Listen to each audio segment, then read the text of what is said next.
06 started, 2006, Twitter came and changed everything. In real time, we can see everything happening, including news. Why is Twitter being down a bad thing right now for news reporters? It's a disaster. We cannot get news updates in real time. The TV we used to turn, the newspapers we used to read, the old ways, like today's a Sunday, I'll have to go to the library on Monday to check the news, the police records, everything. But Twitter changed all that. So by killing Twitter, the government literally killed news updates. We cannot get real live updates anymore. There's one website called Giddy Traffic in Lagos, and the traffic updates are live, and they can't do it. If there's something going on, if there's a riot, if there's an attack, they cannot give you updates. So it's a disaster. You can't confirm stuff. So I woke up at 4:30. I go to my church at 6 to 7:30. Pastor Biomi, Salvation Ministry. Shout out, by the way. I just finished the 6 a.m. service at 7:30. And when I woke up to get ready for church, I saw something on your page that TB Joshua is dead.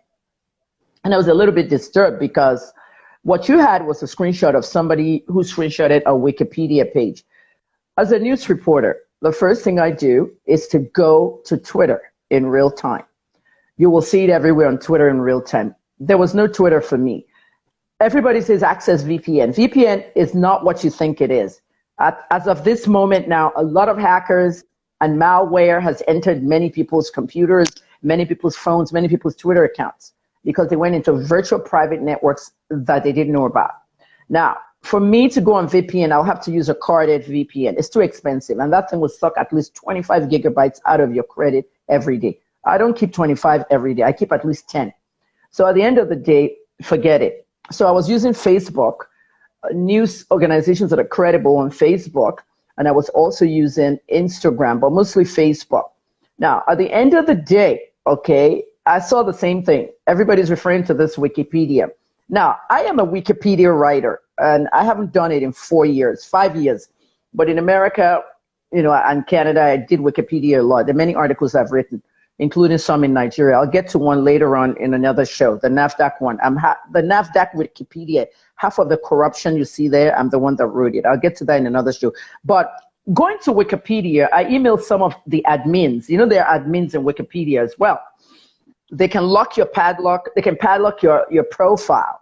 And if you know some weird stuff is happening, look at my profile is one of the most bullied, and it's padlocked. And someone has gone in there and actually called me a psycho. It's there. You saw it, right? I showed you. You know, so that must be someone within Wikipedia, an admin.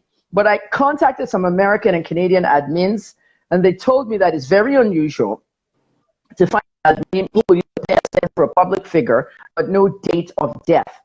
Okay, let me explain that part to you. TB Joshua was a Nigerian, but date of death is not in there. They have not added that paragraph. And we're told in Wikipedia that when we're editing, do not postpone editing and say, I'll come back later. Do it all at one time. Because if somebody's dead, they're supposed to put the banner. This is an article about an active death, an active situation. Okay, so you know it's been updated regularly. That banner is not there. They've called him was, so we're all confused. So the next thing a news reporter does, okay, journalism students, listen, because I'm teaching free now. I'm teaching this free. If you're a journalism student, especially Nigerian ones, the next thing you're supposed to do as a journalist is to call other journalists, Nigerian journalists, the good ones, Sahara, Cable, Leadership, Samin Desaya's paper. You know Samin Desaya, the owner of Leadership newspaper, our friend that died in December. Called everybody at Leadership. Everybody's saying he's dead. But we cannot confirm or deny. In other words, someone is dead. You can't confirm he's dead. You can't deny he's dead. Remember that got me into trouble with Nnamdi Kanu when they faked his death. And I said, Nnamdi Kanu, I can't confirm if he's dead or whatever. And everybody said I called him dead, and they attacked me for a whole year. Now, the next thing you do, when 3 journalists are telling you he's dead, but we can't confirm or deny, you don't post it yet. You now go to the source. At 1 o'clock, TB Joshua's girl, okay, when I say girl, I mean a staff member, okay, like an aide, like a PA, like somebody high up in Emmanuel TV. That person told a politician that it's a lie at 1 a.m. I wasn't around at 1 a.m. I was asleep. The person said it's a lie. The politician told me. The politician tweeted it with VPN that the news about TB Joshua being dead is a lie. The politician screenshot the tweet. Now, I can't tell you the politician, but Sam Clef, you know who I'm talking about. I've told you. That person now screenshot his tweet and sent it to me and said, this is what I tweeted at 1 a.m. I removed the tweet at 4 o'clock because I just confirmed he's actually dead and his girl was lying. Remember that happened days ago when Mr. Obina died at NECO? And I told you, Kemi Olunloyo told you first that Mr. Obina was assassinated in his home, and not the Abuja home, the Mina home.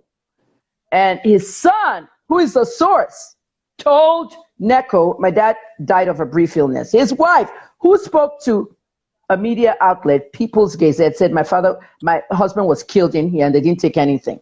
So when you have two sources with two different stories, that makes it hard for a journalist. Nigerian journalism student, pay attention, because this doesn't happen like that in America. In America, you go to the source, you get the news. Nigeria, they would twist it. He's alive, he's dead, you know? So that politician now told me, I can't talk anymore, Kemi. I'm very distraught. And that was it. Me and you, Sam Clef, have been talking since 4 a.m. about this. So that politician is going through his own grief right now. How do you get the news from the source? I have a brother, Ayobami Olunloyo. He's a pastor with Redeem. I've sent him a message through the Adeboye channels there. Find out what's going on for me. I also have people within Salvation Ministry, the church I worship. Send it to Pastor Ebiyomi. What if Pastor Ebiyomi doesn't know? What if Adeboye himself doesn't know? What if they're getting the news like everybody else? That's where news becomes difficult. So enough with the journalism school. Let's get to the show. Sam Clef, I confirmed. Yeah. Only one way. Like I said, the source. They posted it on Instagram. The minute they posted it on Instagram, it said posted 2 minutes ago. I was the first person to comment. That's the confirmation there. So I didn't look at Facebook, but Instablog got it from Facebook too. So let me ask you a question now, Ms. Kemi. Thanks for coming, because people want to know exactly the context. You're welcome.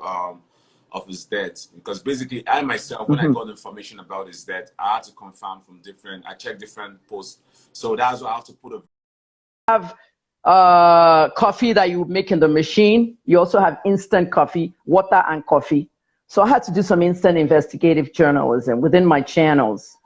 Mr. TB Joshua, Prophet TB Joshua, he preached at a service yesterday. After he preached at the service, where does your pastor go when they're done preaching? They greet you, they say hi, everything. And maybe they go eat after. Maybe they go have a reception. All I have right now is that when the church program, you saw how the page wrote it, once the church program was done, everything he said, his last words, the pages have it. After the church program, Prophet TB Joshua went home like everybody else. What does the pastor do when they get home? They wipe their face, they wash their hands, they lay down, they rest. The same way my friend Dola Bangboye of MTN, Iyabo Ojo's mother, Daria Adeboye, Prince Young, all four within 6 months, the same way they went to sleep and never got up. So Prophet TB Joshua died in his nap. Wow. So he died in his sleep.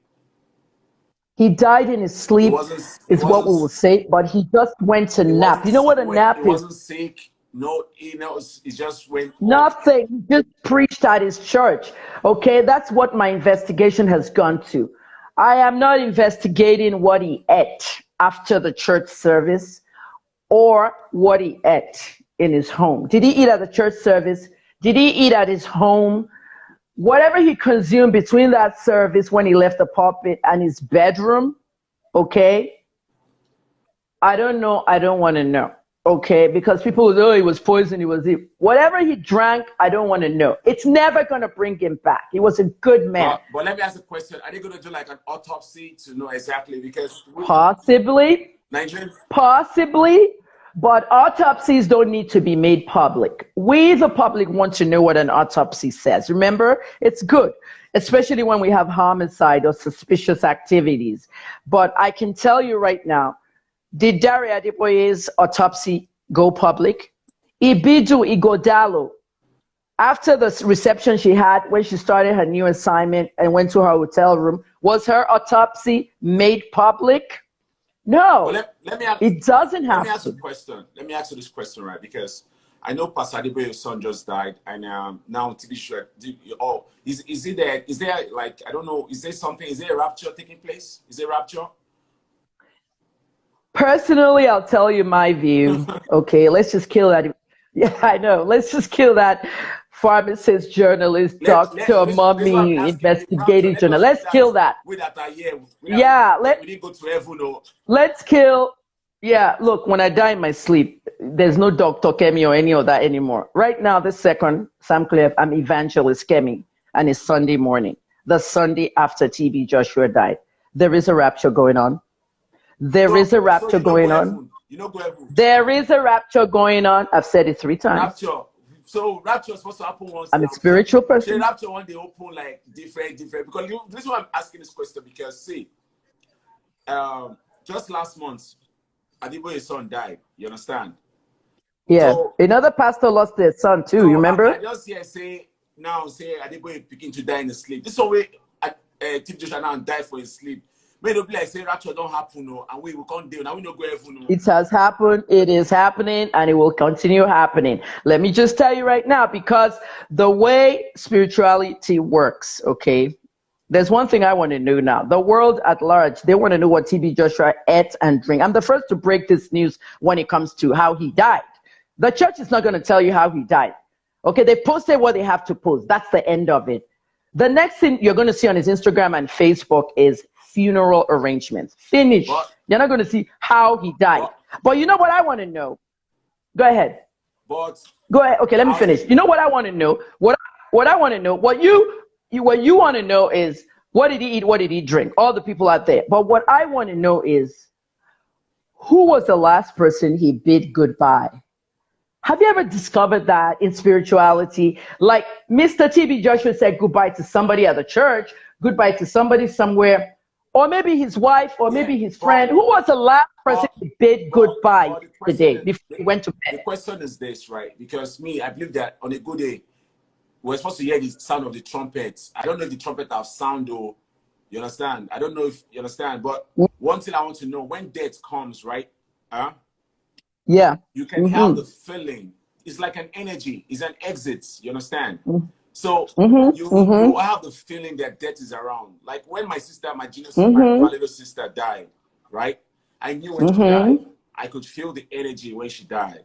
You understand? So what is the fact that, it might be stress, because most of these men of God, they don't rest. They travel from one place to another. They don't rest. You understand? It might not even be spiritual. It might just be stress. You understand? Because a lot of people, see, the spiritual controls the physical, but a lot of people too much, they forget that this is our body. Is a physical thing. Like that's why sometimes I can portrait with, I can even chat with some, I can retweet Adeboye. People will say, why you might no. Now look at his text now. He's a human being like us.